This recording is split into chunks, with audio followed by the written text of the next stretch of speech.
Bisikan Dimensi.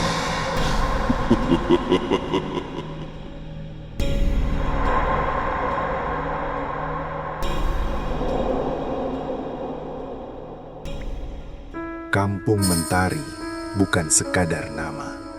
Seawal fajar menyingsing, kampung ini sudah diselubungi uap air mendidih dan aroma tumisan yang menusuk kalbu.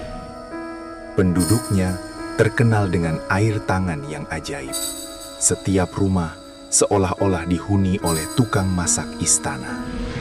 Deretan kedai makan di situ menjadi lubuk rezeki, menarik ribuan orang luar yang sanggup memandu jauh semata-mata untuk menikmati hidangan asli masyarakat setempat. Namun, di sebalik kemeriahan itu, ada satu sudut yang gelap dan dingin. Malim, seorang lelaki dalam usia awal 30-an, berdiri kaku di depan kedai makannya yang sepi. Di sebelah kirinya, kedai Makmunah riuh dengan gelak tawa pelanggan. Di sebelah kanannya, kedai kopi Pak Mat tidak menang tangan membancuh air. Kedai Malim, hanya debu yang hinggap di meja. Perasaan hasad dengki mulai tumbuh seperti cendawan beracun dalam hati Malim. Kenapa bukan aku? Kenapa mereka lebih hebat? Hasrat untuk kaya dengan jalan singkat membawanya ke puncak Bukit Kuning, sebuah tempat yang dijauhi penduduk karena dikhawatiri ada penunggu purba. Di bawah pohon beringin yang akarnya menjalar seperti urat nadi syaitan, Malim memeterai perjanjian persugihan. Syaratnya kejam, kekayaan luar biasa sebagai ganjaran. Namun setiap 6 bulan, darah bayi anak sulung mesti dipersembahkan sebagai tumbal ritual. Sejak malam itu, nasib Malim berubah total. Kedai makanannya yang dulu sepi, kini laris luar biasa. Orang ramai berpusu-pusu datang, malah ada yang sanggup berdiri berjam-jam demi semangkuk misuk Malim. Malim menjadi tamak dan rakus. Dia tidak lagi memperdulikan halal haram atau baik buruk. Baginya, bunyi uang kertas yang dikira setiap malam adalah musik yang paling merdu, walaupun ia dibayar dengan nyawa. Namun, setiap kekayaan haram ada harganya. Kampung Mentari mula diselubungi awan hitam. Setiap 6 bulan, pasti akan ada kabar duka.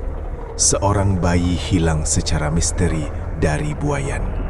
Hilang tanpa kesan, tanpa jejak. Penduduk kampung mula hidup dalam ketakutan. Suasana ceria bertukar menjadi curiga. Pak Salam, seorang lelaki tua yang warak dan berumur sekitar 60 tahun, mula menghidu bau bangkai di sebalik kejayaan Malim. Sebagai orang yang dekat dengan agama, Pak Salam perasan akan perubahan mendadak pada wajah Malim yang nampak lebam dan aura kedainya yang menyesakkan nafas. Pak Salam tidak berdiam diri. Beliau mula bergerak dari rumah ke rumah, menasihati penduduk agar memperbanyakkan solat hajat dan mengajarkan ayat-ayat pendinding diri sebagai perisai daripada gangguan syaitan. Langkah Pak Salam ini sampai ke telinga Malim. Malam itu, dalam kepekatan malam yang sunyi, Malim menceroboh halaman rumah Pak Salam. Dengan mata yang merah menyala akibat pengaruh hitam, Malim mengacungkan parang. "Salam, jangan kau nak tunjuk alim. Kalau kau teruskan solat hajat tuh dan hasut orang kampung, nyawa kau aku ambil," ancam Malim dengan suara yang garau, bukan seperti suara manusia. Pak Salam hanya mampu beristighfar, tahu bahwa sahabat seagamanya itu sudah menggadaikan roh kepada iblis. Nun jauh di kampung Seri Kundang, Kehidupan Lebay Min terasa sunyi sejak kematian istrinya, Maklum Seri. Peneman setianya hanyalah Aiman, cucunya yang berusia 23 tahun. Aiman seorang pemuda yang berbakti, lebih suka tinggal di kampung, menguruskan kebun datuknya, berbanding abangnya Muslim, yang mengejar kerjaya di bandar besar. Aiman dan Lebay Min ibarat isi dengan kuku. Di mana ada datuk, di situ ada cucunya. Suatu malam, ketika angin sepoi-sepoi bahasa bertiup di serambi rumah mereka, Lebay Min memandang Aiman. "Man, kita pergi ke kampung Mentari nak. Kita jalan-jalan ke sana. Atuk dengar cerita kat sana, makanan sedap-sedap, meriah orangnya." Aiman tersenyum memandang datuknya. "Boleh juga, Tutuk. Dah lama sangat Aiman tak rasa mi kari kampung Mentari. Dulu arwah nenek selalu puji masakan orang sana." Maka, pada keesokan harinya, motosikal tua Lebay Min membelah jalan sejauh 50 km.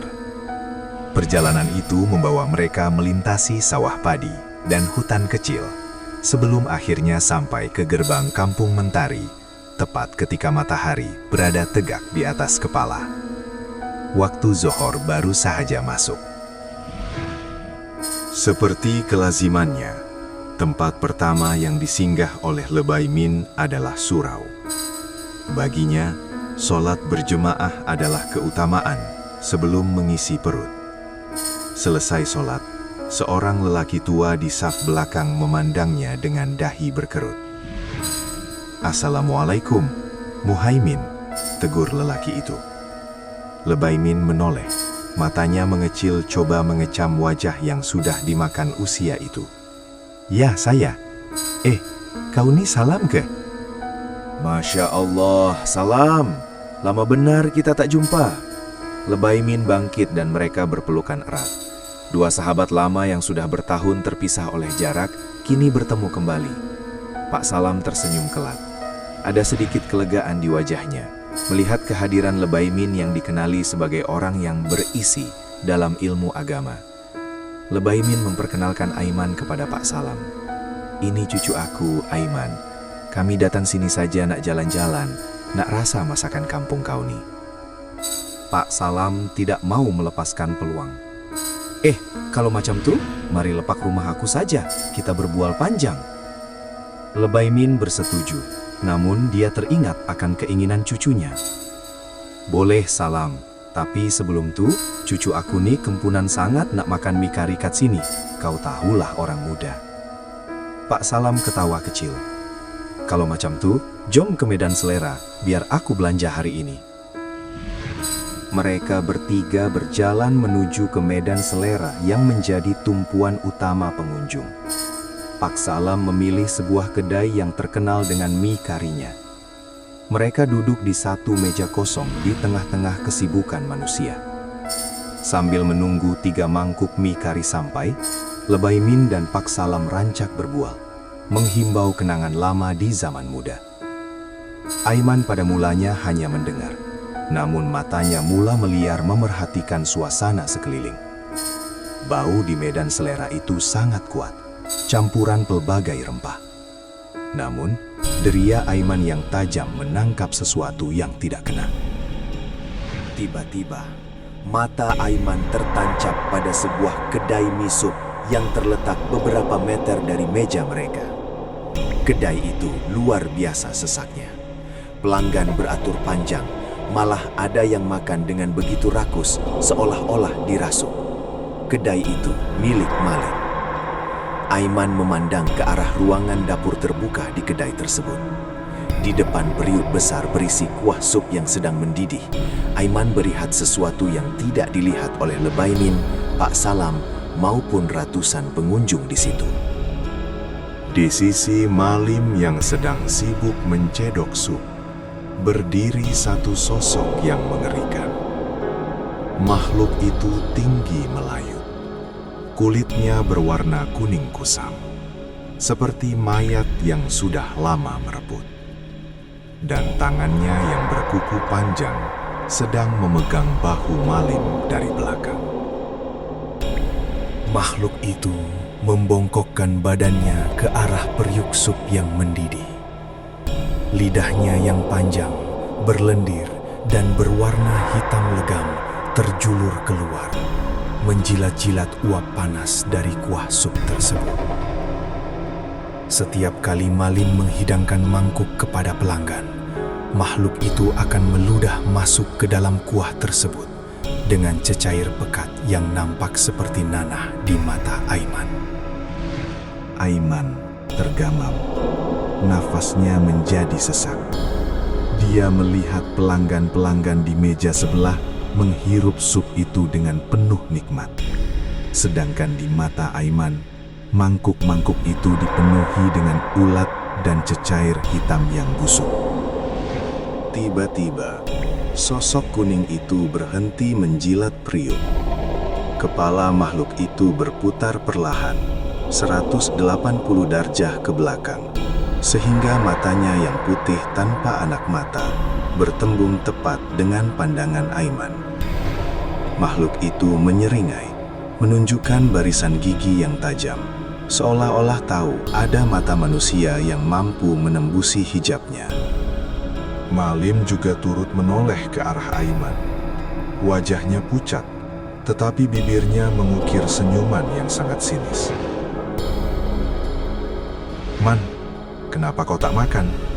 Suara lebay Min kedengaran jauh, seolah-olah Aiman berada di dunia lain. Aiman masih kaku.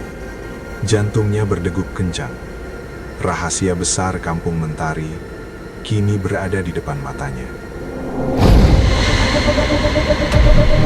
Bisikan dimensi.